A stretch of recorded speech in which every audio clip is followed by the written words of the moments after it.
Hey, everybody, and welcome to Comics and Cinema. I'm your host, Alex Klein, and we have what could be the most special episode for you. I know I say that every single week, but this one is not just because of the guests and the topics, but also because we have a pretty big announcement today. So, we were informed about a week ago that the live stream, the Nerd Life Network, as it stands, will be no more due to some financial issues, kind of changing of the house or housekeeping, I guess, however you'd like to say it.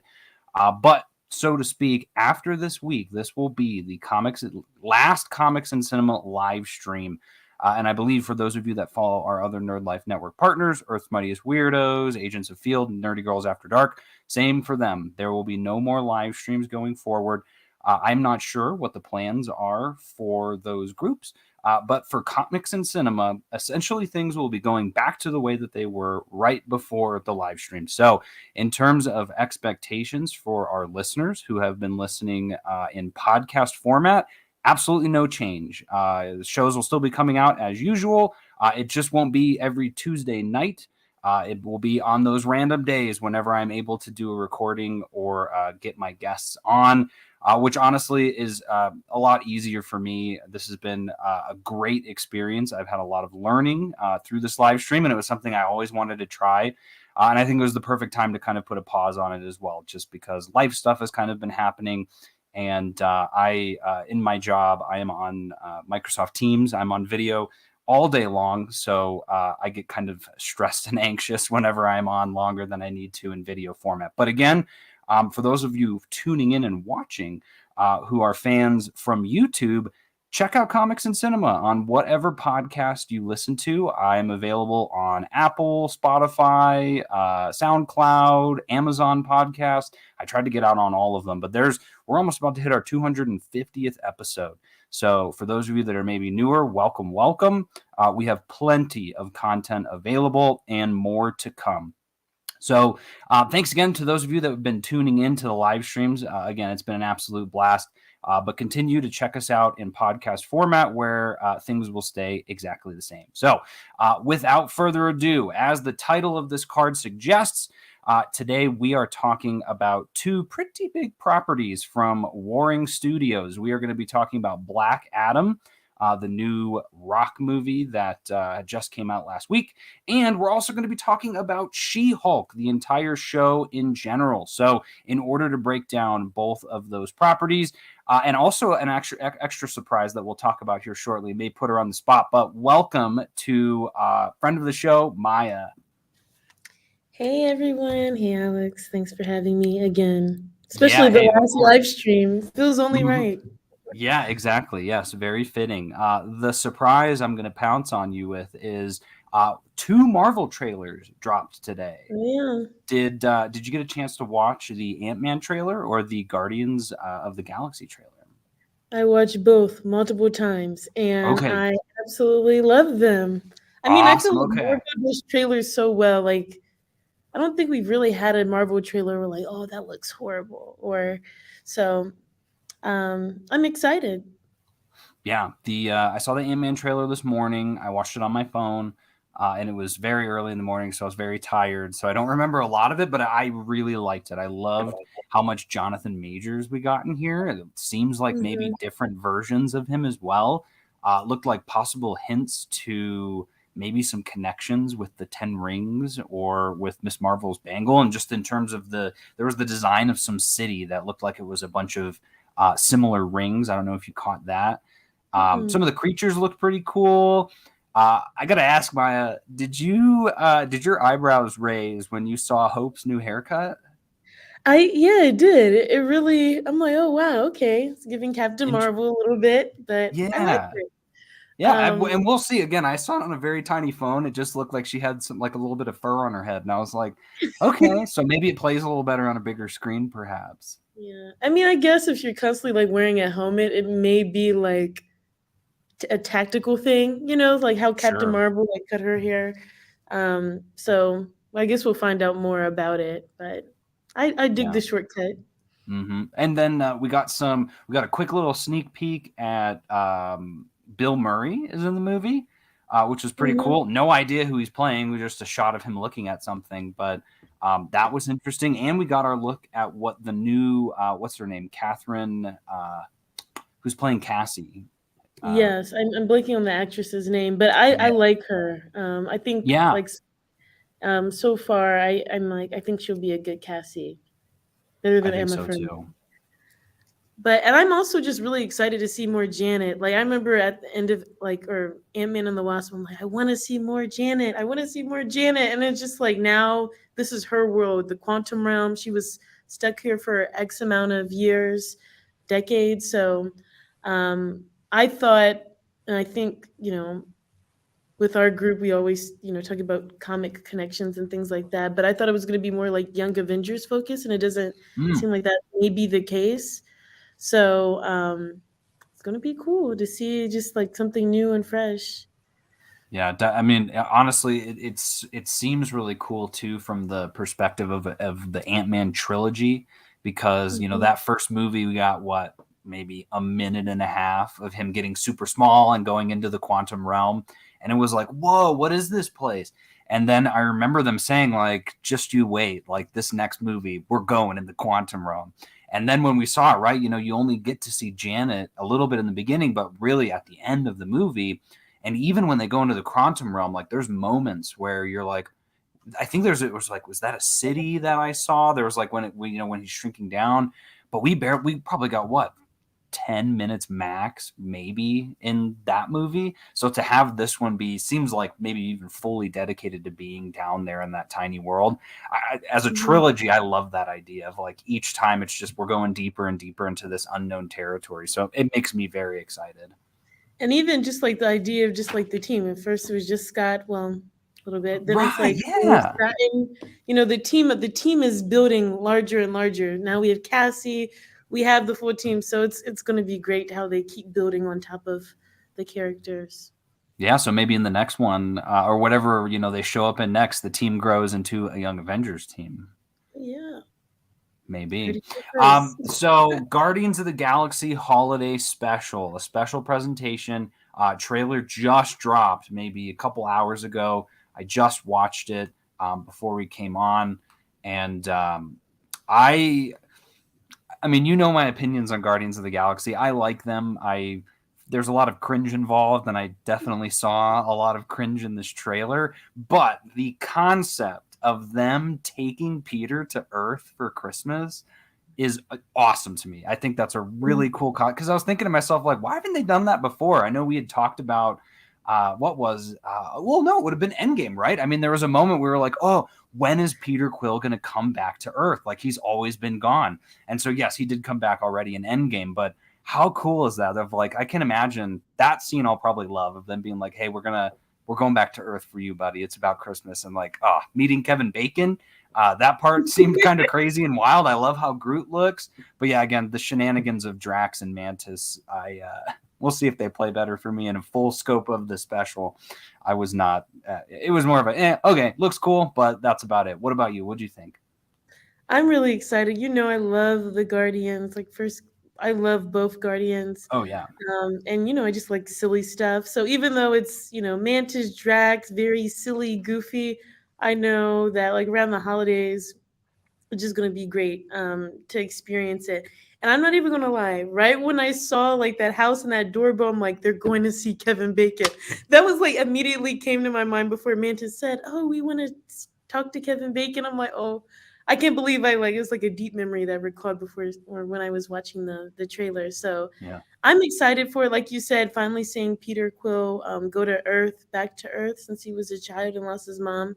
So I'm just going to be pleasantly surprised. Very surprised by Werewolf by Night with this special presentation. So I'm just expecting good things, and I'm excited. Oh yeah, and I don't know if I ever heard your thoughts on that. What did you think of Werewolf by Night? Oh, I loved it. I was obsessed. Nice. Okay, I awesome. I watched it twice, and I don't really do that often for like non movies. So I really liked it, and I remember you hyped it up for me because I'm like, Man Thing, who is that? I use like a picture of him on like my mouse pad. I'm like, why does he look like this? And then I see why everyone was raving about him. Yeah. Yeah. And yeah, I've watched it 3 times already, just with different people. Of like, hey, we need to check this out right now because it's so. That's what I think my favorite part of these special presentations is. It's like there's not a lot of commitment. You're basically watching one episode of TV, but it's a little longer and sort of feels like a movie. And now I think I'll definitely watch it a fourth time, probably on Halloween, just because to me that I'm going to be watching that every year on Halloween, and so Yes. maybe it'll be the same with this Guardians of like every Christmas rolls around, pop on the Guardians special and watch it and turn into like a Christmas tradition. Hmm. I'm excited because like I always watch the Merry Madagascar, like the holiday version of Madagascar. So I feel like this Yeah. might be like right next to it, like Ooh, immediately yeah, following exactly. I do the Pee Wee Christmas special sometimes, it. and then I like those Rankin and Bass, like the Rudolph the Red-Nosed Reindeer, and Oh yes. Oh my those are god, they're pretty so classic. good.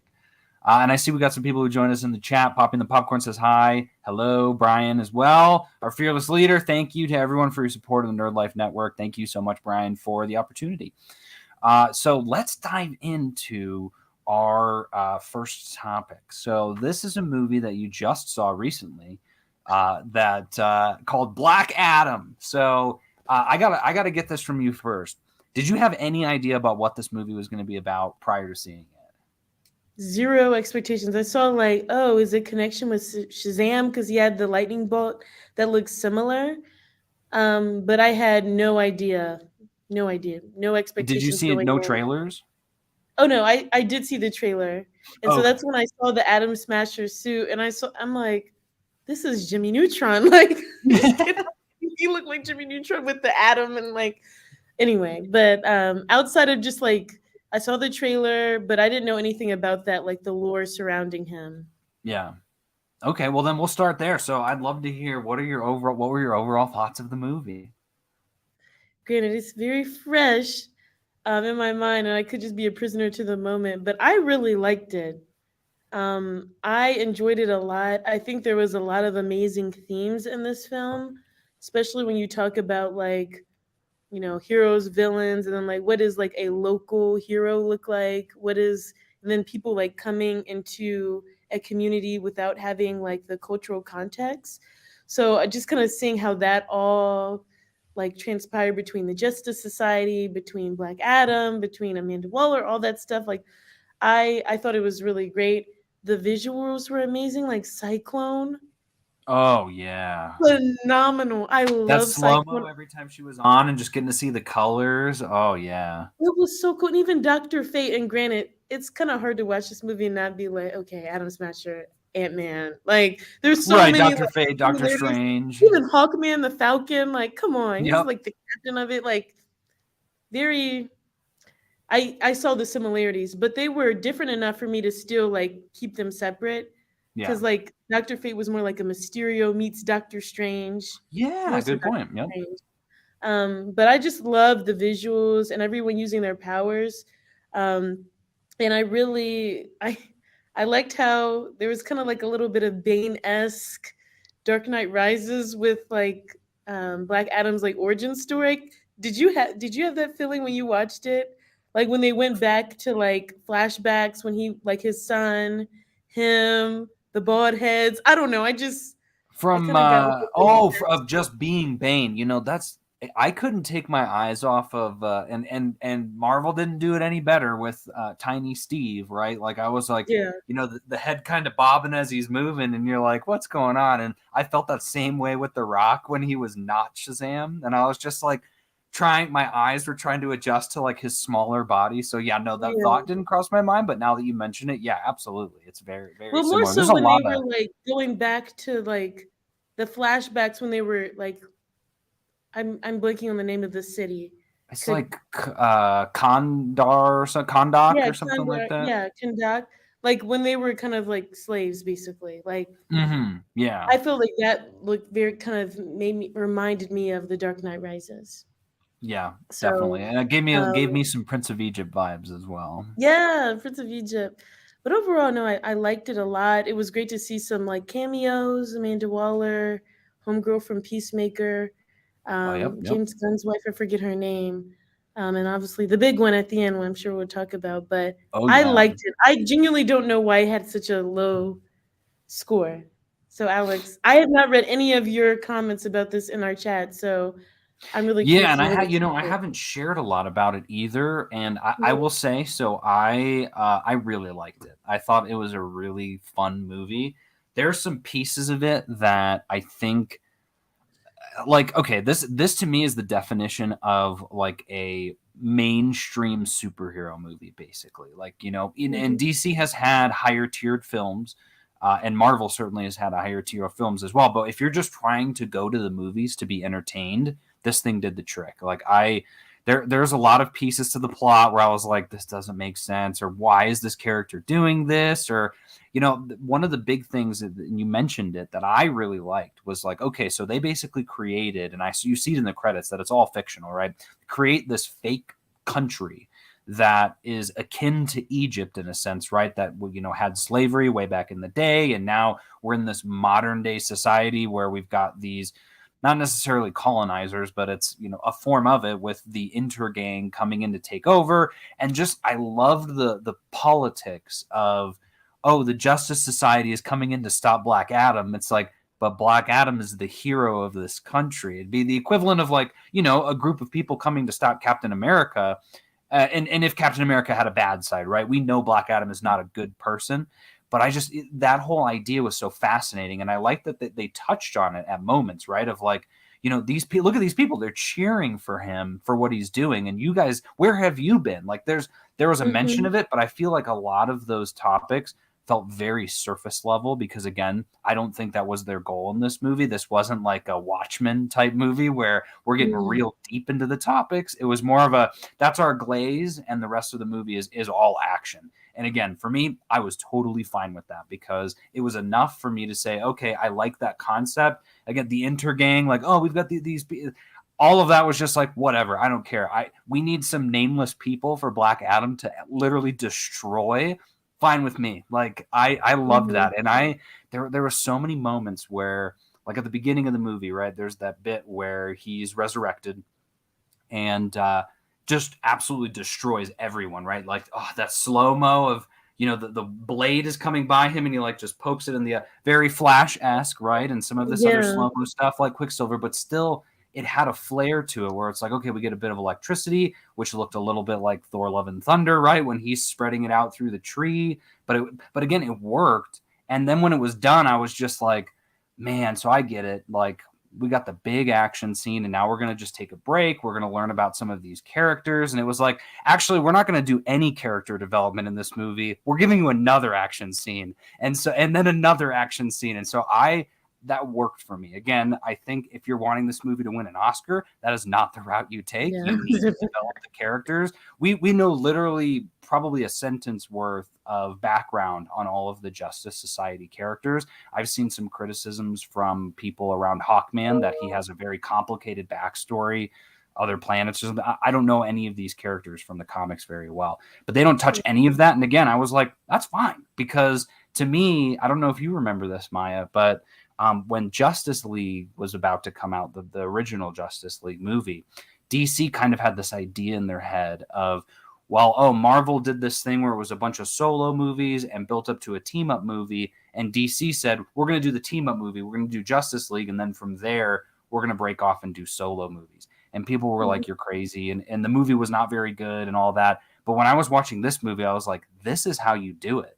You have a mhm. movie where it's about one person, but then you bring in these other characters like the Justice Society, and you only give people a taste. Like, give them as much action as they want because then they're cool, but just give them a taste about who they are. And like, I want to see all four of those people again. Despite, again, not Absolutely. seeing a lot about them in the movie, I would love to see Adam Smasher again. Like, I thought he was pretty Mhm. cool. What was Yeah. it? Was her name Tornado? What'd you say her name was? It's Cyclone is like Cyclone. her Yeah, superhero name, but I forget what her actual name is in the story, and like her played by non-superhero. Quintessa Swindell. And they're like, yeah, she's a genius and she controls air. And I'm just like, Mhm, that's so cool. So yeah, so like I said, it worked really well for me. And part of that is because I went in with really low expectations because mhm. I think before I'd gone in, the only things I'd seen about it were that it was like, yeah, there's some good parts, but overall it was very negative. So I was like, okay, I'll go in and not have any expectations. And I think it paid off for me. I was very happy with it. It's so surprising because when there's a few people I follow on TikTok who were at the premiere, and granted, they Oh, could have been paid, so maybe I was skewed. So I saw overwhelmingly positive. Like I was like five or six people that were like, "This is DC's on the up and up," and then I go to the Rotten Tomato score, and then I start reading other reviews, and I'm like, "Oh gosh, this is rough." So it was as a pleasant surprise for me for sure. yeah. I think it's one of those movies where it's probably not as critically successful because again, there's pieces of it that are clearly missing from the movie, but from an audience perspective, this feels a lot like a Top Gun of just like, I just want some dumb fun on the screen. I just want to go see a really fun movie, and this movie does the job. At least for me, that's Mhm. kind of how I saw it. Kind of the background. So it was directed by, I think his name is Jaume Colette Serra, written by Adam Sitskill, Rory Haynes, and Sorhab Noshirvani. Plus, I think Dwayne Johnson was heavily involved in this movie. And this is, you may not know this, Maya. This movie has been in development for 15 years. There, and I'd even And forgotten Dwayne about it. Johnson was been like it's Yep. attached to you for that long. I'd completely forgotten about this, but this was back. It would have been when I was in high school, and they were doing some announcements, and he was rumored to have been to be Black Adam. They're like, oh, Dwayne the Rock Johnson's this thing, but then it went quiet for a while, and then there was this and that. Right, it got pushed, and then it got moved, and then there was a Shazam. Like this had been in works for a long time, switching directors, being in development hell, like it's gone through a lot to get to where it's at. And you see that often with movies where the longer it's in development like that, especially for these kinds of movies, there's a chance that they Mhm. end up like this, where it's like, yeah, there's some cool parts, but there's also some half baked things that aren't, it's like, because it's been working for so long that sometimes I feel like the longer you sit on something, you start getting overly critical with it. And it's like, just put the Mhm. movie out. But yeah, so there was a lot that went into the making of this film, and most of that was driven by The Rock. I mean, it was Yeah. him being like, I'm going to be Black Adam. And then everyone just lost their minds. And, there was no story behind it, no script or anything like that. And you see, he's been heavily marketing this movie, and he's the one who spoiled the Superman leak as well. He, Oh, he did? well, I mean, he'd been talking, he said something about like, I don't remember the exact quote, but I read it after the movie, thankfully. I did get spoiled too, though, because again, I think everyone kind of Yeah, I knew guess it he was did too. coming because they kept asking him that question, would you want to fight Superman? And he'd say stuff like, well, you're gonna have to wait and see, or something. It was like, come on, man, like we get it. And so there's been Right. articles that say like The Rock spoiled Superman, but it still worked, I think. Yeah. I thought it was interesting too because it seemed like a significant portion of the movie. It's like we need to establish Black Adam for being so much better than the heroes that we've seen. Like literally when he like what is the little boy's name? Who Was did a it great Amon? job by the way. Huh? Amon? Yeah, Amon. Remember he was like punched through like Superman, The Flash, Aquaman. There was like all these random like just juxtapositions where he is somehow just ruining something that portrays Yep. another superhero. And then there were so many scenes where it's like, oh, I'm so powerful. Um, and I mean, it worked, but it definitely felt like, okay, this is a huge emphasis that's like no other character really needs to do all this. Um, I did think, well, we might touch on it later about like some of the nitpicks, but something I did want to say Yeah. that may be a little bit different from you, like the politics part of it, I feel like really resonated with me. So I feel like it was deliberate. I think you may feel like it got kind of swept under the rug, but especially at the end when like the people actually came out and start fighting, like I feel like whole Yeah, that's a ISIS good and point. That's a Amon's good point. storyline was like carrying that portion of the movie, like kind of just seeing how it's like culture, history, resistance, Mhm. um, and I thought that was really beautiful. And I think it's probably the biggest thing that I liked about the movie. Yeah, and that's a good point. I think maybe what I'm was referring to more is the diving into it with the heroes themselves, because there Oh, was there was a couple of moments where And we'll make sure. So her name was Adriana Tomaz, played by Sarah Shahi. But she tells Hawkman, remember, she's explaining all of that to him, and he kind of just gives like a ho hum sort of thing. And I would have liked for like, let's come back to that. Let's talk about that later. Of like, you need to understand that you're coming into someone else's country and all of these things. So they touch on that part. But yeah, when it comes to just overall, I liked that bit. I did.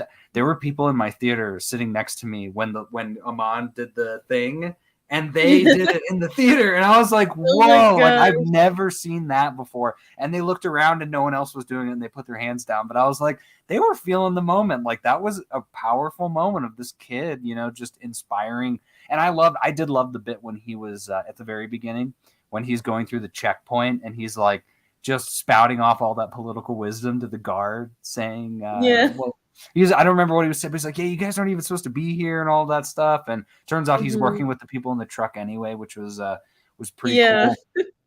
There was a piece, and I guess let's talk about some of the nitpicks. There's a piece, one thing, which again, I don't really care about, but they made a real big point in that opening fight in the desert when the guy shoots what was it called? Eternium. I loved that name, by the way. I was like, that's a cool element, I guess. It's like vibranium. But he shoots him with like the Eternium bullet or gun, and it damages him, and and like knocks him out to the point where he has to get taken home and put in a bed. And so I'm like, okay, this stuff is serious. We found his kryptonite. And then he wakes up and uses his own power to just heal himself. So I was like, okay. But then never again is it done the rest of the movie. No Eternium is ever used against him. I'm like, but they keep talking about, oh yeah, we have Eternium weapons and blah, blah, blah. And I'm like, but you never tried to do that again. Like this one guy gets a shot off at him, and three people have shot him. He'd have probably been dead. But again, doesn't work for the story. But so it was like little things like that where I could see they were trying to show something, but they just didn't follow through with it later. And I'm not complaining because, again, those action scenes were just so great, and some of those other story bits worked really well too. But yeah, did you notice that too?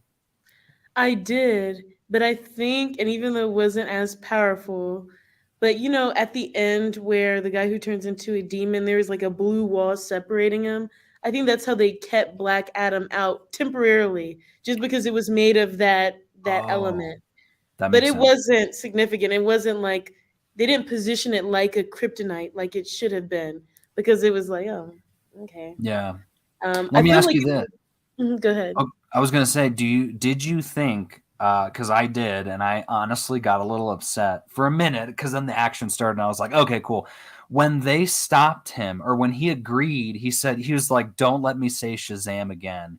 And that's another nitpick. Where was Shazam? Or where was I wanted some more Shazam sort of backstory, more than Superman. But they stop him. They put him in the Thing, underground in the Arctic or wherever it is they were. I thought that was the end of the movie.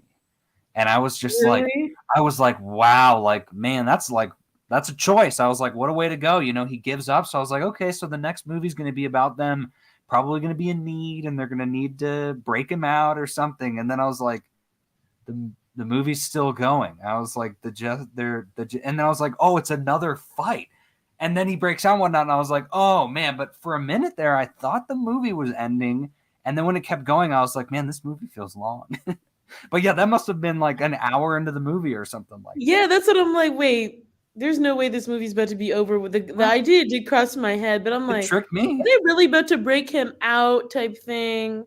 And I feel like that was kind of a little unnecessary. Like, I get it, you want to be put back, but I don't know. I just felt like it took a little bit away, because we knew he was going to get back out eventually if it was that early in the movie. But no, the thought definitely crossed my mind. Okay. So yeah, maybe I must have been just really enjoying the film. I didn't know how long time was passing differently for me while I was in there. Okay, so go ahead, Maya. I do want to say, like, one of my nitpicks was like the slow motion, like the speed capabilities. Like, he used it so much in the beginning, and then he was getting his ass beat. I'm like, why don't you, like, in the middle, and then we saw him at the end, like he saved the bullet because he was moving fast, but we didn't really see that in the middle of the series. So it's like the inconsistent power set. Like, okay, sometimes you can move really fast and you can use it to prevent something, and then other times you're just taking punches. Yep. So yeah, it was like whatever the scene called for to make it an entertaining scene. we want him to be all powerful, but we still need him to be able to like at some point all powerful is boring, right? We need someone to be able to stop him a Exactly. little so he can rise up again. And yeah, I got that, but Mhm. yes, same thing. I'm like, where was all the and who knows? Who knows? You know, he was slowly becoming a softie as time went on because of Amon and just the idea. I think he liked the idea of the Justice Society because there's just a piece of him that wanted to carry out his son's legacy. And that piece, what'd you think of that?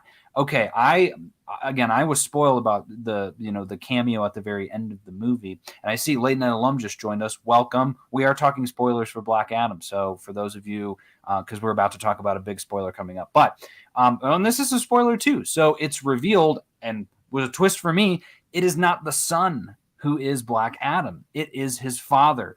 So I guess it answered the question of, so when you turn into Shazam as a kid, you're turning into like the best version of yourself as an adult, because The Rock just turned into a buffer Rock.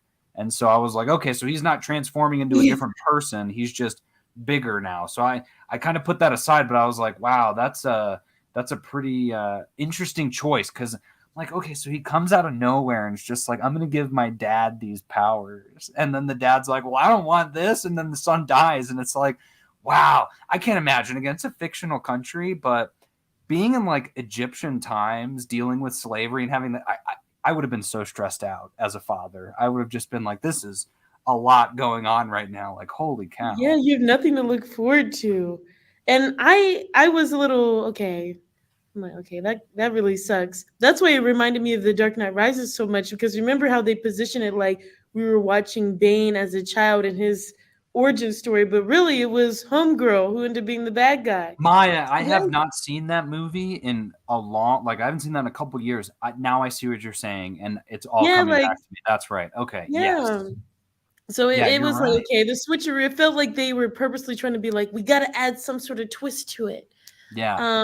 So I'm like, I could have done with or without it, but it was cool to just see like the family unit, because I was thinking maybe it's Black Adam and um Amon's mom, will they get together? But it showed like he did have a family and his family dynamic ahead of time, which I get that they wanted to establish that beforehand or before Hmm. the end of the movie. And I did have to do some mental gymnastics around how he survived, because originally I thought it was a kid, and I was like, so how is he not dead? It's been 1,000 years. And then I was like, wait a minute, no, okay, so if you are Shazam or Black Adam in this sense, if you have that power of Shazam, I think it gives you longevity. So Mm-hmm. you could be locked up for 10 million years and you'd come out fine. But then the minute you turn back into your normal self, you're just right back where you were a day later. So, like, if it had Mm-hmm. been the kid and he said Shazam, he would have been a kid just in current day, which I'm cool with. I was fine with, but they don't mention anything about that. So, like, I had to do the math in my head for a sec, because I was like, wait a second. So if it's the dad, but then it's the same concept. So again, some things they just didn't really lay out, but I figured it out along the way, so it made it a little more enjoyable. I was like, okay, I got it.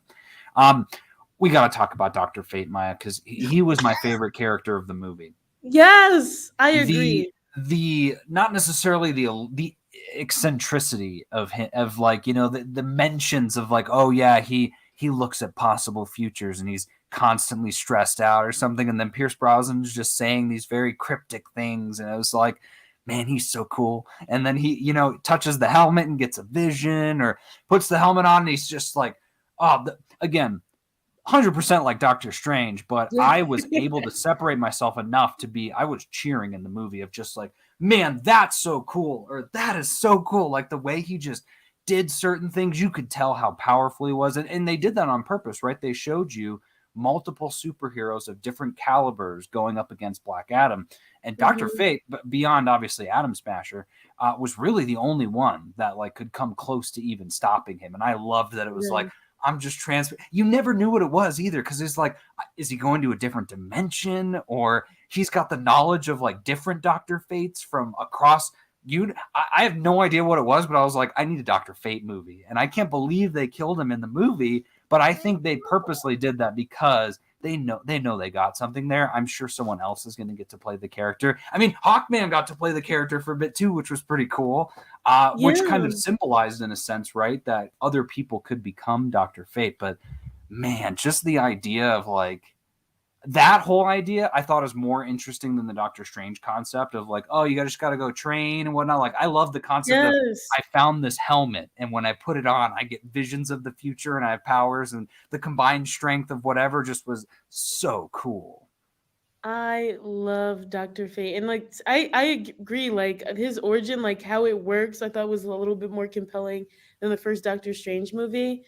And like you said, like I think you mentioned like, oh, the helmet chose me or whatever. So when Hawkman like showed up and like we thought he died, but obviously he didn't, like the illusion, I literally cheered in the theater because I'm like, let's go. It was so cool to watch that. And then I just really hope someone kind of carries the helmet like mantle and like so we can see it again. But I really liked him. And then I felt like I did know that he was going to die just because when he predicted Hawkman, I'm like, they're not going to show that prediction and then it come true. It was kind of like his Oh yeah. Doctor Strange. There's only one way type of vibe. I'm like, oh, he's in the middle of that. He's making plans. So um, I liked it. I really wish we would have known their dynamic a little bit more before this movie, but obviously you're balancing so many different characters. Like you said, every one of these characters could have got their own movie, own series, and I would be 100% invested. And you know, his was funny because the way you say it too, because he kept calling Hawkman old friend, and like, oh, Mhm. we've been through so much together, and I'm just like, give me that backstory. I want to know. Like, I want to know Right. about this. But the vision portion as well, that messed me up because that happened Yeah. around the same time as that ending. So I was like, so they showed these flashbacks. I was like, ooh, they must be like alluding to a future movie because we're not going to get to know. And then the rest of the Mhm. movie took place, and I was like, oh, okay, you know, it's here. But yeah, so it was cool. I was expecting like, oh, Hawkman's going to die.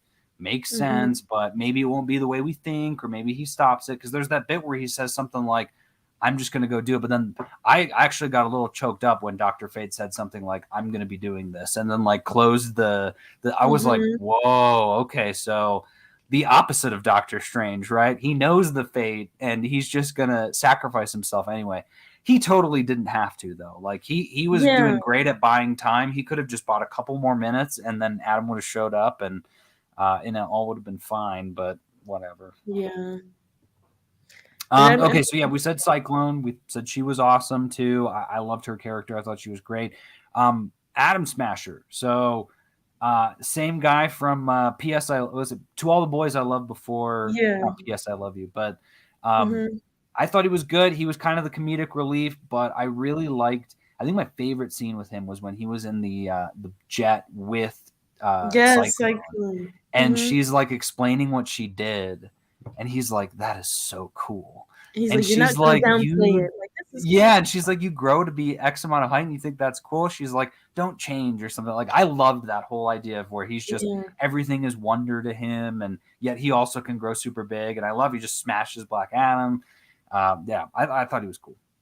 Yeah, I liked it a lot, and I would love to see, like, little thought maybe a little romance was don't have to force it, but I think they had a lot of on-screen chemistry, and I mean, it's so hard not to see the Ant-Man similarities, though, with him, and because he was, like, supposed to be, like, kinda like the dopey, funny, like, but like blunt of the joke, whatever the phrase is. So he's like very similar to like Scott Lang, but Yeah. I really liked him. Him and Cyclone almost felt like a Spider-Man esque. Like these are like the young people in the group where they're still learning. But I liked it. It was like Hawkman, Doctor Fate, heavy hitters, and then they had like these two up and coming heroes that really worked well with each other. But I liked Adam Smasher a lot. hmm And speaking of And with that Hawkman, mask, that Deadpool mask, really, he right? has like no eyes. It hmm was cool. Yeah. Hawkman, I thought was really cool as well. Played by Aldous Hodge, who he's been in a ton of stuff. Yeah. Um, I liked again. I didn't need his backstory because I've seen some of the cartoons with Hawk War. Was it Hawk Girl or Hawk Woman? I know there's one of each, but I loved his wings. Thought that was great. I love the mask. I loved his flight. We got the classic mace that he uses. But I will say, when he turned that mace into an axe, I was like, It was kind of like the was it Okoye of the why has she been up there this whole time? I'm like, why Right. are you just now turning this into another weapon? Like you clearly the mace didn't work the first time with Black Adam. You'd think he'd have turned into another weapon, but he was a great foil to Adam of like, here's your straight-laced Captain America kind of person of, we want to do the right thing, though he seems a little murkier than Captain America. But like I said, Mhm. I'd just love to have gotten more conversations around how he felt about things, because he kept just being like, fine, whatever. Like the bit where Black Adam's like, fine, I won't kill them. And he takes the two people up into the sky and then throws them down, and Hawkman catches them. And he's like, I thought you said you weren't going to kill anyone. He's like, Yeah. I didn't. You saved them. Like, that's the whole point. And the other one's like, he's got a point. So yeah, he was a good foil. He got beat up a lot too, though. What'd you Mhm. think of that? I feel like he got destroyed like 4 times in the movie by Black Adam. Yeah, he was going through it for sure. But I Yeah. really liked how they established, like, even Black Adam, he's like, no, he's the hero. Talking about Hawkman, because it's like there has to be some gray area, like a Black Adam, where you have to kind of like be okay to be doing some really messed up stuff. And I think it was interesting with like Hawkman's character because he tried to play by the rules, but that still didn't work. That wasn't good enough. Yep. So I thought that was, and like again, it's so hard not to see the similarities between Sam from Yep. like Captain America's Sam version. So I really liked. I think he was a great team leader. I still really confused of like and then maybe the comics will answer this like Justice Society versus Justice League, because I'm like, no matter how straight laced you are, you're still answering to Amanda Waller, who is, gray I know area, that part was like, okay, another gray area yeah, person. So I'm like, exactly. I'm curious to know like their dynamics is definitely different from like a Suicide Squad situation, but I would love to see, like learn more about their team dynamic. Yeah, I do know. I don't know much, but I know in the comics, those are 2 separate comic titles. So, like, there was a comic of Justice Society of America, and then there's also the Justice League of Mhm. America. And they're different groups in the sense of, the Justice League is the big ones, right? Batman, Superman, Flash, and then Justice Society is some of the lesser known B list characters like that. But I did find that interesting. I was like, so you want to do the right thing, but you're working for Amanda Waller, and she is the Right, worst human in this universe. So yeah, right. that part was strange, but at the same time, even with Hawkman, I'm thinking to myself, I never even made the comparison to Falcon in the movie, but afterwards I was Mhm. like, oh, 100%. But if they had shown his backstory, people probably wouldn't have, because there's like alien things in it, and he's from some other planet and stuff, and it's like, if you show that, no one would say, oh, this is just like Falcon. Like, he's totally different, but And he also his has like messages. castle was in Louisiana. Did you see that? Like when we see the Justice Society, like the little Versailles That's right. mansion That's and right. everything. Yes. Yeah. It was It in said so Louisiana. and Yeah. so Just like Louisiana. I'm Sam. like, this is not open game. Wow. And that was definitely like the X Mansion as well. From X-Men, I think, with Oh the yeah, yeah, opening and the yeah. basketball court and Mhm, the whatever, the ship flies out was, but again, I was cool with it. I thought it was mhm. fine. Okay, so we'll say any final thoughts. Last piece. So we get a cameo at the end. We get after a post credits of Amanda Waller saying something like, "Somebody wants to talk to you." Well, you just saw it. What is it that Amanda Waller even says? She was like, "Well, you broke out of my prison, so if you ever leave that town or that country, you will be sending people from other planets." I think that's what she said. Like, it's not, Oh, she's like, right. Yep. "We're gonna be." It was like a threat, and he's like, "I can kill anybody on this planet. Send them all," type thing. Yeah, And yeah, then he did. he's He said like, send them all. and then he destroyed it. Superman shows up. Yeah. So I was spoiled by our own people in this. I think I'm okay. I'm 100% positive. It was Kevin. It's our good friend of the show, Kevin. Look, I Oh, know he's excited. He and it's partially my fault. He was immediately talking about it before the movie even came out, and he had it in the spoiler tags. And I clicked on the spoiler tag and saw it. But I tell you, if he hadn't have told me, I'd have seen it from The Rock, or I'd have seen literally yeah. every tweet that's come out in the day after Thursday has been about Hmm. Superman. So I'm sitting Same. there like, oh, we hadn't seen Superman yet. So I was like, the minute she said off world, I was like, okay, cool, it's Superman. But then they really dragged it out of like, who's the shadow floating in the fog oh, down he comes, and it's like, come on, come on. Oh, he's slowly coming out of the shadows now. Only up is that blue and red. Yeah. Oh, it's Superman. Mhm. So I even in my theater, a couple people I heard like grumblings of like ooh ooh ooh, but no cheers. Which I was like, okay. And I've heard some other people had cheers. I don't know if it's because of my theater, but very glad to see him. I was glad that he came in, especially since the last time was Shazam and we didn't even see his head. But yeah, Mhm. so it was not a surprise to me. I'm excited for it going forward. But yeah, they teased a lot for honestly nothing other than the confirmation that Henry Cavill is back, which for some, that's plenty enough.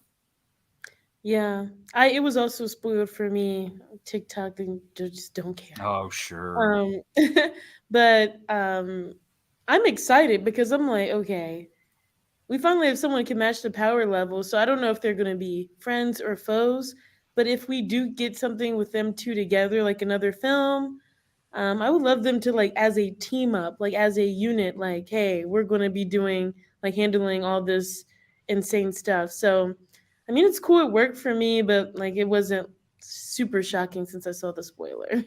Yeah, and so especially with those power sets, I would hope future forward whatever they decide to do is like a villain worth it because I want to see them go all out against somebody who can tackle that. Because Superman and Black Adam together, I feel like who could even stop that? Like to me, that's just two Right. Supermans basically. So and then could you Mhm. imagine if Shazam showed up too? Oh That's my basically gosh. three Supermen. So yeah, just absolutely wild. So They yeah, could show up in overall Fury Road. Is it not Fury Road? Gosh, that's Mad Max. Gods, Fury Gods, or whatever. The next Shazam the movie. next I had the Shazam movie, trailer. yeah. Yeah, Do you that I saw think the Black trailer. Adam's going to be in it? I mean, I feel like there could be a good possibility. Homeboy who gave them both the same powers. There Yep. could be a connection. I hope honestly, especially if it's the Fury of the aren't they the gods, the one who gave them the power? I especially now that canon wise, Adam is here. He's in the present moment. He'd been locked away for thousands of years. So Mm, I would love that. I would love to see them together because I think I mean, Zachary Levi is essentially Amon in that sense, right? Like he's just an older version of a kid. So to see them mhm. together would be great. Oh, and look at this late night three Supermen. Doctor Manhattan has entered the chat. Yeah, we need that too, and that's DC. So Oh that my would be god, that would great. be epic. Oh my Honestly, god. all three of them versus Doctor Manhattan would probably be a fair fight because I still think Manhattan would probably win just because he can he can take apart matter. So he could Yeah, just like how like do you even point at all compete three against of them and that? make them all disappear. But I'm sure the writers wouldn't make it that way. So Right. let's we'll wrap up on this. Any final thoughts on this movie? You should have got a higher um, Rotten Tomato score, but I was pleasantly surprised, and I can't wait to see the future of the characters. Yeah, absolutely. I'm in the same boat. So I'm glad. I'm glad we both enjoyed it. So switching gears from movie to a TV show. For those of you that maybe tuned into Earth's Mightiest Weirdos and were following along during the weeks where they were talking about She-Hulk, we are going to be talking about the season as a whole. So we will not be breaking down episode by episode. And Maya, I know I'm excited to see what you have on yours, but I had said, well, what if we just talked about maybe our top 5 favorite scenes from the show? But also, overall. So we'll start there, though. Overall thoughts on Marvel She-Hulk that premiered on Disney Plus back in, gosh, was that September? Or, no, it was August. And it was like the end of August, right? And then went through September into October. It's finally over. And I don't say that to say finally it's over, but there's just been a lot of buildup with a lot of MCU stuff this year. So Yeah, for sure. um, after finally getting to see all of it at once, sort of thing, what did you think about this show? Honestly, Alex, I'm really conflicted because I love the last episode, but it kind of recontextualizes the whole series. So, like, watching the last episode made me think of the whole show differently. But my thoughts is like, there's some really good episodes that I liked, but then there's some just episodes I'm like, this is not moving the plot forward. And it almost Yep. felt like that was probably by design. So, like, the actual experience of watching weekly wasn't very high. But after watching the season finale, going back and like understanding like what they were actually trying to build, it increased a little bit. So it's like, okay, is it the ending that justifies it or the actual experience watching it? So I would say it's like middle of the tier for Disney Plus series for me. Um, and so it's Did you say tough. There's a lot of middle of the road? yeah, middle of the road. I wouldn't it's tough because I can't really there's no Moon Knight by any means. Let me say that's my favorite Disney Plus, I agree. um, but I really loved like a lot of the aspects of the female experience in the workplace, online. There's so many different things that the show did really well. But in terms of, I do feel like what they were, like the whole message at the end, it was a little conflicting because like with the whole Kevin, like the algorithm that creates the storyline. So are we saying that Marvel does follow a formula, and then like that everything around Titania, these random characters, was like a joke? Or are you saying like moving forward, we're going to do things differently? I guess I'm a little confused about the ethos of the show. So that's my thoughts. A little scattered, but I really want to hear your perspective. Yeah, honestly, my thoughts were very scattered with it as well. I loved Mhm. that finale. When it comes to finales of the MCU shows, I would say that's probably one of the top ones for me, just because there's a lot of expectation going into them, and I feel like each time we didn't kind of get what we were expecting, which is our fault. But at the same time, even with Marvel, right? A lot of those last episodes were, here's the new costume finally, or here's the villain reveal finally. And so in this one, it was they broke the mold on all of that, and this is the one show they could, with She-Hulk being someone who breaks the fourth wall. But I totally agree with you, and I think my money is on this being like a microcosm, because I until because I had only read some recent She-Hulk stuff, and that John Byrne run from the 70s is really the only thing I think that has that breaking of the fourth wall. So I didn't even know she did it before the announcement of the show, when I kind of went back and read things. I wonder if it's the same thing of like, okay, she broke the wall here. This made sense for the show, but it's not going to affect anything going forward, in the sense of we're still going to make the movies we're going to make, X, Y, and Z. I think it was more of them just poking fun at themselves at Kevin Feige's expense, which, again, hats off to them for No pun being able to intended. do that, for Kevin being cool with it, because that all worked really well. But yeah, there were parts of me, I'm like, so, when she's like, oh, the X-Men coming? And I was like, he's not going to, and it was like, I can't tell you that, or whatever he was that he said. I'm like, yeah, obviously. But as a sort of venue for fan service, I think this show did that really well, both for the really good fans and also for the really bad fans, because Yeah. they made a really great job calling out all of the MCU stuff that, especially in that last episode, but Mhm. obviously throughout the entire series. And so hats off to them, because right, they called out a lot of things that and I don't know if that's last minute editing, but remember there's that one episode where they showed like the comments in the YouTube page, and they were Mhm. identical to real life comments. But it's like, Mhm. so those real life comments came out when the show was airing.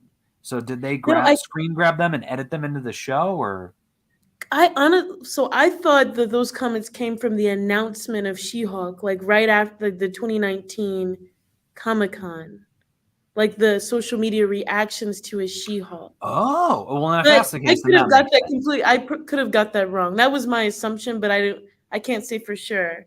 So I thought it was like early on, like comments around it early on. Well, then either way, it's still a good showing that they knew who their audience was, right? They knew that there's going Mhm. to be diehards who are watching it and loving it, and that's where you get your Daredevil, you get your Wong, you get the cracking open of the fourth wall in that last episode, but then you get Mhm. the teasing of how dumb these people are, in terms of, I still crack up, excuse me, at that line, the guy talking about Thor, and he's like, yeah, now there's a lady Thor. I've got no problem with a lady Thor, but what does he say? Something about like, well, what about, we just had a guy do it or something, whatever it was, like, yeah, we did Gotcha. have a guy do it. Thor was a guy. Like, do you not miss that point?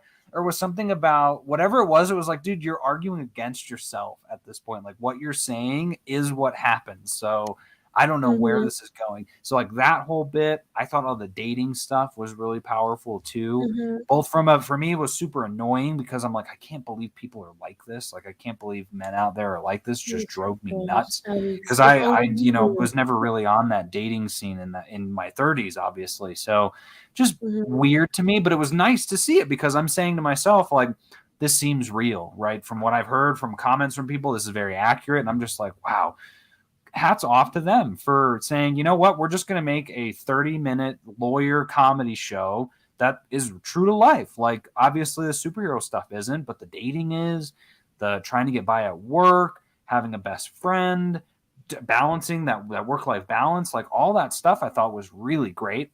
But yes, so I'll just say it now. She-Hulk is my least favorite of the Marvel shows, but I give it an 8 out of 10. So least favorite among my favorites, basically. Like I still loved the show. I'll definitely watch it again.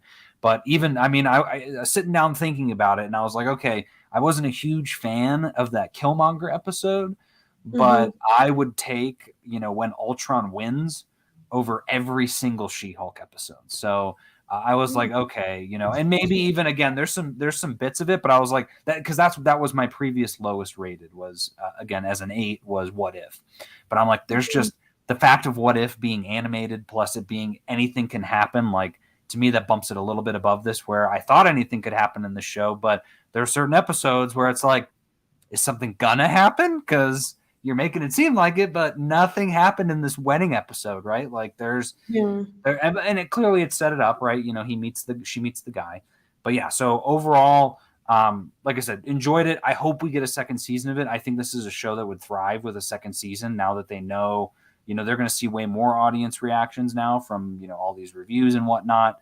But yeah, so I liked it. There were some episodes that I didn't like as much. There's some episodes I really loved. I'd say my favorite episode was probably episode 8. Just because at that point I feel like She-Hulk was kind of who she wanted to be. Plus, we got Daredevil, and I liked the court drama as well. That was probably my favorite part of the series is the court drama, and I loved that court case. So that Mhm. was it. Do you have a favorite episode? I Man, it's tough. It's between the Matt Murdock episode and the Meg The Stallion episode. I think, or even the last episode. Actually, I'm gonna say the last episode. I got to because there is, even though like the others like it was very strong. I feel like telling me what the show was trying to do was very powerful, and the Mm-hmm. message really spoke to me. So I gotta go the last episode. Yeah, it That's fair. is. Okay. Favorite character from the show?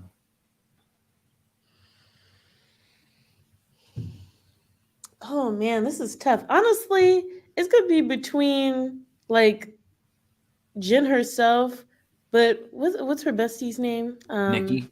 Nikki. I really like Nikki. I would say Yeah. Nikki's probably yeah. If I can't Nikki's my choose, favorite too. obviously Jen, I'm choosing Nikki.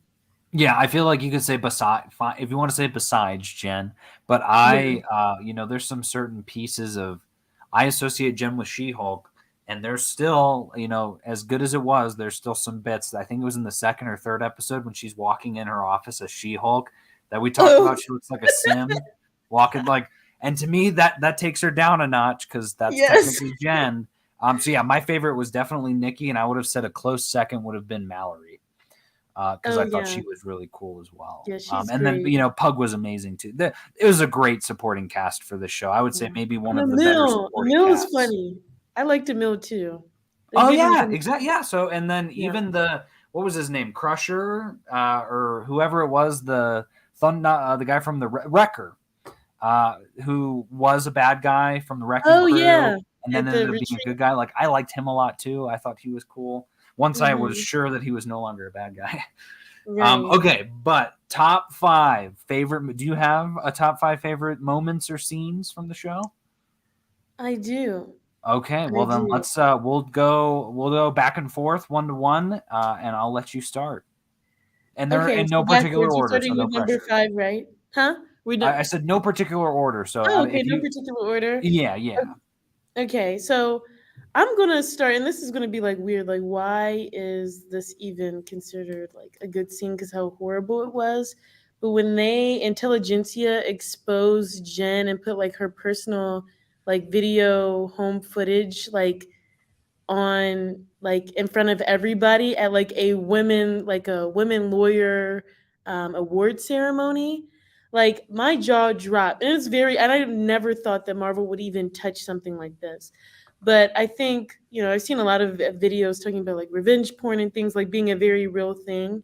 But just like how I thought it was just very powerful. They talk about like there's some people who do anything to discredit a woman. Like we know that everybody has sex, well, for the most part. A lot of people do. It's natural. It's a weird thing.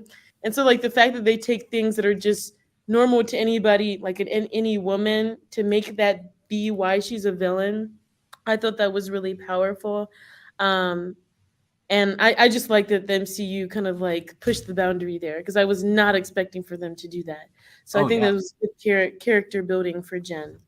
Yeah, that was shocking, and Mhm. that definitely got an emotional reaction for me. And there are certain people who criticized the ending of like not addressing that at all, Mhm. and Right. honestly, totally valid because I get that it's a comedy and yeah, it's part of it, but like they really did dig deep in that episode because I was like, Yeah. that is just terrifying. Like on just a man, I'd be nervous if just someone got any of my personal information, but let alone that kind of violation. I felt so bad for her, and I know everyone else did. Right? It was like, just punch the freaking TV, like just punch it because it'll stop it, and no one's gonna care, right? If she just tapped the TV, she could break the TVs. And so I kept wishing for something different, and it never came because that's not how they did it. But yeah, that's a And it's horrible. great They put scene. a nip like an inhibitor, like so she couldn't use her powers. Like she just because she got She angry. immediately became a Anyone would. criminal. Anyone. So it's like how they villainized her was just so made me so mad. And I'm like, oh, if you got that emotion from me, you did something right. Yeah. Oh, 100%. And So it paid off too in that last episode because that bit where, and I think it was when she's like, wait a minute. No, no, no. And I love the title. Whose show is this? Because she's basically like, whose show is this? And then it goes to the thing and you hear her go, let me get that inhibitor off. And you hear her like rip it off. Cause I was like, yeah. if we keep that up of like, now she has to wear an inhibitor, I would have been mad. So Oh, I would have been it pissed. served its purpose. And Hmm. went its way. Okay, so first one I had, and I'm just going in order of what I saw when I was looking through the episode. So it's the scene with Madison coming into Wong's place and saying, "Where am I? Are you the Goblin King?" I think that bit might be my favorite of the entire show because I laughed so hard at the way she said that. Of like, this dude, why is this dude the Goblin? There's no way this is the Goblin King. Like, how dumb are you? But it was Hmm. so funny to me. So like there are bits of of Madison that didn't sit right with me, but that part sits so well, and I loved it. Like she just the confused drunk and like, are you the Goblin King? It's like Yeah. Wong's never been called that before, I'm sure. Right. Yeah. What's your next one? My next one, and I would just say, like them bringing in Intelligentsia when Nikki was like on the computer, like, look at all these, like, this hate mail, and I guess I think of it differently, like the ones that maybe like open my eyes more, I guess, rather than the one things that I just found funny because that could be a whole nother conversation. There's some of them in here, but I just thought it was really interesting how they brought kind of like the dark web esque into it. I know it's Marvel, anything's fair game, but um, I just thought that was like a cool thing. Like a villain doesn't necessarily have to be like a bad guy with powers. Like Right. it's information and like how that information is used to really hurt people. And like being active on TikTok and things like that, you just see how the internet can ruin people's lives. So I really like how they brought that into it. Like they didn't have to have you know the Hulk King and Hulk form to do that. Like internet did it. Yeah, they had the Pepe the Frog looking like the Hulk as that logo for the Hulk King. Did you notice that? No. Oh, The yes. right, the Yes. like weird frog face from Yes. 4chan or whatever that is. Uh-huh. Yeah, That's it's wild. right. I was wondering. Yeah, they really lean. I love that they leaned into that so hard. That whole dark web piece. Mhm.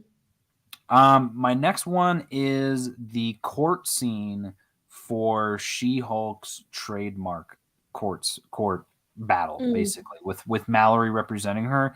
Like I said, Mhm. I think that overall is probably my favorite part of the show was the court scenes, just because I love legal jargon and talking back and forth sort of thing, the Mhm. arguing.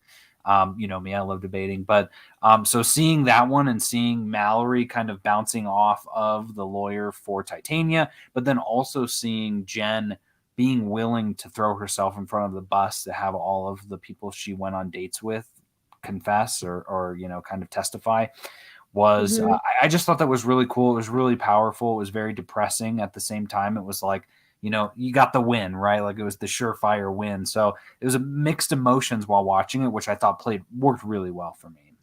Mhm. That's a great scene. Wow, I forgot about that. That was a good scene. Yeah.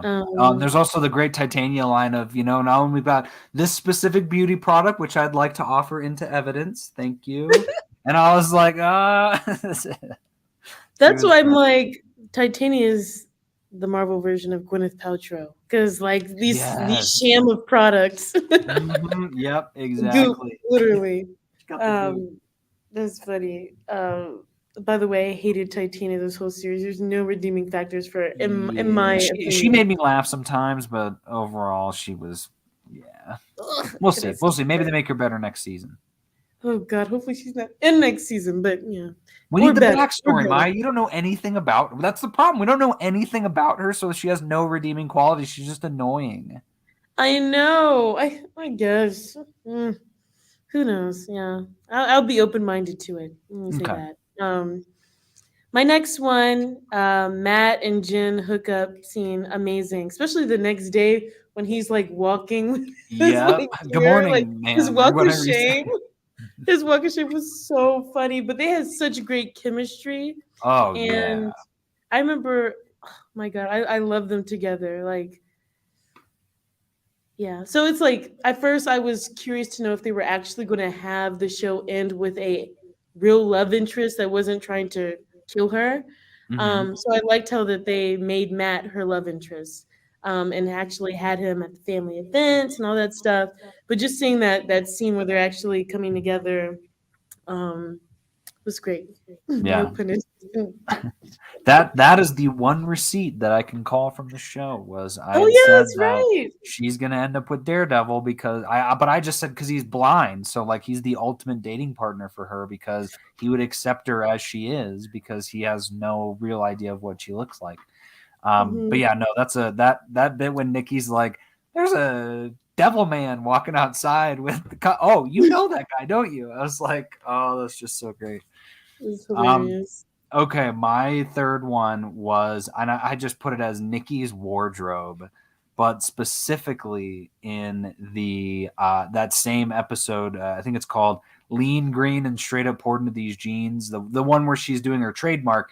Nikki had two costumes in that one where she's just in like Technicolor rainbow. She was in like a rainbow dress that just it caught my eye immediately. And then when she was going to the well, it was when she was going to the drip broker, but the guy, what was his name? Luke Jacobs. Mm-hmm. Um, she had a great. It was like a floral print one that I just couldn't take my eyes off of, and so even none of the other episodes had anything close to that. They were all great too, but I was marveling at that and the fact that she picked out all of her stuff from her own wardrobe to do. And I'll sneakily add on to that anytime that she was with Jen, Mallory, or Pug because she was awesome with all of them. That's why she's my favorite. Yeah, the fat Nikki's fashion was amazing. I Yeah. would say that's something that I noticed too. I'm like, wow. I'm like, I don't even care about Jen's suit anymore. I'm just looking at Nikki. Yep. uh, Yeah. that's a great call out. My second, well, the next one I'm about to say Hmm. is the twerking scene. I'm sorry, Meg The Stallion. Oh The whole yeah. episode was fire, but like, we see like Chris Pratt dancing, listening to songs, like in Guardians, like, why can't we see women twerk? Like, that's not a bad thing. Like, Yep. people don't realize people just dance that way. It doesn't have to be overly sexualized. Like, that's just how people dance. And I just love that it's like great female bonding. With the scene between her and like she's representing Megan now. So hopefully see Meg again in the future. But I just thought it was hilarious, and I was just like, perfect. I loved it so much. Yeah. That was my biggest thing. Everyone's like, Megan's gonna be in She-Hulk. Everyone's like, no, it's not confirmed. It's not confirmed. It's not confirmed. It's confirmed. It is, and they played what's it was it Body was the ending Yes, song on the thing, and it was like, wow, Marvel, okay, right. this is Well, great. honestly, it's probably one of the more least explicit of her songs. So, yeah. Yeah, that was oh, look at that. Lena Alum says, I can't wait to get the Legends figure and Hot Toys so I can pose her twerking in my display. That's great. That's awesome. Okay, so my next one on here, honestly, I'm gonna just put because I think this one is probably my favorite, so I'll save it for last. The She-Hulk Daredevil court scene and team up fight scene. So essentially Mm, episode 8, but the surefiredness of Jen thinking she's got this case in the bag, and Daredevil being like, nope, I can smell the jet fuel, yada yada, like throwing up, yeah. nope, it's superheroes. We don't want to reveal their identity. That was amazing. Into the bar scene, into the fight scene, into the team up scene, like, and it still felt like She-Hulk's show, which I thought was so great, especially when we get to that hall fight scene and she just crashes through the ceiling and it's like, nope, nope, don't forget, this is my show. Which I loved, but like you said, so similar to yours, the dating piece of it as well. Just the chemistry between them was absolutely insane, and I loved the idea of, I don't know, you probably haven't. Have you seen the Daredevil show on Netflix? Yeah. Mm-hmm. Okay, yeah. So at the end of that show, kind of leaves him in a place where he's kind of solved his problems. He's not in the best spot, but he's in a good spot, and he's accepted kind of who he is. So to me, I loved this character progression. We still don't know for sure, what's going to stay, what's going to go, but he's the same guy. So like the fact of him being just like, you know what, I'm going to go to California to help a buddy out, and I'm going to have fun along the way. And Right. Daredevil, as serious as he is in the comics, he also has a lot of comics where he's the swashbuckler. He's the guy that smiles at the ladies. And so I love that. I love that they leaned into that. I thought that was great.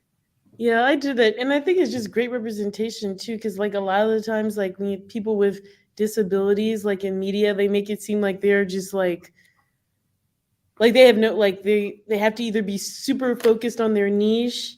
Like he's living life, he's having the time of his life, and I love that for him. Um, so I agree. Like that scene with them together, like the court scene and the fighting scene, was really awesome. Mm-hmm.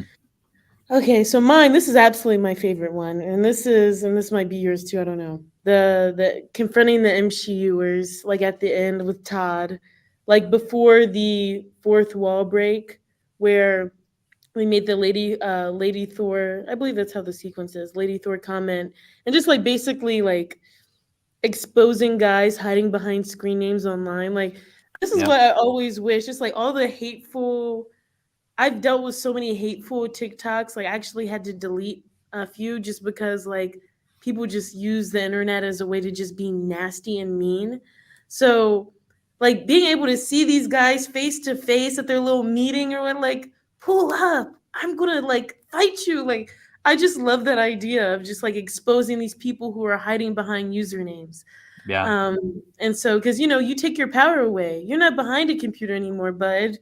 Like, and how ridiculous Todd looked when he turned into like the actual Hulk version of himself. It Yeah. just shows how these guys really want to view themselves. Like they're big and bad behind a screen name, but really, y'all are really not anything. So Yeah. again, I feel like this whole season has just been explored so many topics we talked about for She-Hulk, ghosting, online dating, um, Yes.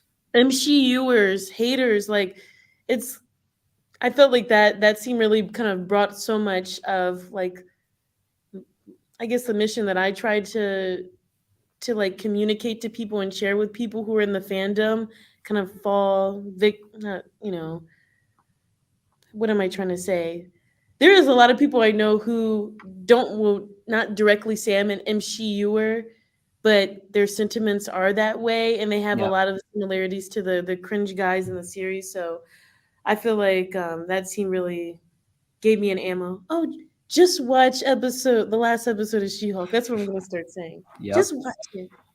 Yeah, and you know, Because and to that ultimately- point too, I think that might be the big, obviously, is the big message of the show, right? It's a very personal story of Jen's self discovery and self acceptance, but it's a great Mhm. message to so many people out there of like, this is the sort of stuff people go through. And yeah, she's a superhero, but like she's going through it with dating, with online trolls, these things that so many women relate to. And when you Mhm. watch that show all at once or, you know, in chunks versus waiting every week, I feel like that message plays so much better to the point where Mhm. you look back on and you're like, I'm really glad this show exists so that you can watch it. Obviously, there's some great female empowerment in some of the other Marvel properties, but this is like, that's the theme of this series, at least of this first season. So I'm really Mhm. happy that they went there. I agree. That's not my top moment. My top moment, and I kind of, well, sort of allude to it, but I'm a huge fan of the band Haim, the Haim sisters. And Mhm. there's a scene in the episode The Retreat at the very beginning where there's a montage to Now I'm In It by Haim, where she's dating Josh and going through the Oh yeah. motions of dating him and all that. I think that's my favorite scene from the show because I watched it and I immediately started getting emotional the minute I heard the song, just because I've Mhm. watched the music video so many times and I've listened to the song so many times, and the song is about that. And so Mhm. for that, it's like the Miss Marvel songs where it was like there's just those certain songs that obviously I love, but to see someone who's creating a show also be like, this would be perfect for this scene, just speaks to me because I'm like, I would have picked that same song. So I Mhm. loved that whole bit, the tragedy of it all, the excitement and knowing, like me knowing from the song, like this is not going to end well, but they're trying to make it look like it's going to end well, and just so yeah, I loved that as sad as it was, just because I love that song. Mhm. That's great. And you're big into music. I remember you pointing that out. Like, oh my god, that song. And it's like nothing like a perfectly timed song with the a scene. So I Oh definitely get yeah. that. Like when and like Miss Marvel when they had Who's that girl? Na, Mm-hmm. na, na. Yep, and she's gonna. Oh wait, no. But that was She-Hulk. Was that She-Hulk? Now I'm forgetting. No, they did the Mace song "Feels Good" for Miss Marvel, and then Mhm. "Who's That Girl" was one of the two. Yeah, and then But they I also know did. I liked that one of the episodes ended on the "Say My Name," and it was when she just decided she was She-Hulk. And even in that episode with the Haim song, they had it was, I think it's a Dua Lipa song, but the one where it's "So I Cut You Off." I love that song too. When she's like finally decided to cut him off. So yeah, no, yes. MCU is getting into it when these TV shows with knowing when to drop in the right music. I hope Mhm. more shows and movies in the MCU take part in that. Ms. Marvel still wins, though. There were so many good songs on that one. Yeah, I it still was listen to fire. that soundtrack so much. Okay, well, Maya, we made it through our favorite moments. Any final thoughts on the show before we wrap up? No, I would love to like see like how MCUers. That may be what I do after this. Like watch some videos and how they react to season like the last Oh episode, just to yeah. see like how Mm-hmm. can you deny that this is the purpose? Like you're getting called out. Yeah. So, but outside of that, I'm really appreciative for the show to explore that. It's almost as if that was like the mission and mandate of the show is to make fans think differently, about fandom, about like this entitlement. And I'm just grateful for that. You don't have to rely on necessarily just articles and YouTubers trying to explain and get to people. Like the very art that you claim to love is calling you out. So Yeah, very, and that's the very best kind of art, right? The kind of art that makes you question things, change your mind, make happy. you take a step back and think about stuff. So yeah, Right. great point. I will plug one more time before we leave. Now that we're at the end, I know we have a couple people tuning in. Late Night Alum said, "I love Haim," so awesome. We're in the same boat there.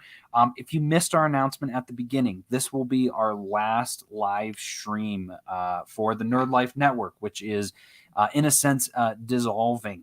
Comics and cinema will still be around. So for those of you tuning in, I know Late Night Alum, you've dropped in a couple of times the last few weeks. If you've been enjoying the content, I will still be putting out podcasts as usual. We've got 250 almost episodes up. wherever you get your podcasts. If you listen on Apple, you listen on SoundCloud. I got to tell you, the podcast experience is really fun because you can listen to that whenever you want. If you're driving home, if you're on a walk. Whereas with YouTube, you got to sit there and watch it. So very excited to get there. Schedule won't be changing at all. The only difference being it won't be a strict Tuesday. It'll be whenever I get the episodes up. So just as long as you have those notifications up, you'll know when I'm posting. Again, we're on Apple Podcasts, Spotify, Amazon, SoundCloud, anywhere you have it. Comics and Cinema is there. Maya, thank you so much for coming in on this episode. This was an absolute blast. I'm glad we got to talk about 2 different superhero items. Yes, thanks for having me, Alex, especially in this special episode. Yeah, so thank you to everyone who's been tuning in over the last few months. Again, this was a really fun opportunity for us to get to do these live streams, but also really excited to get back into the podcasting format to continue to give super long episodes, possibly longer than these episodes, and also super short episodes. So whether you're driving, walking, or just looking to listen to something, tune in to Comics and Cinema. And I am your host, Alex Klein. Thank you all so much for listening, and we will see you at the movies.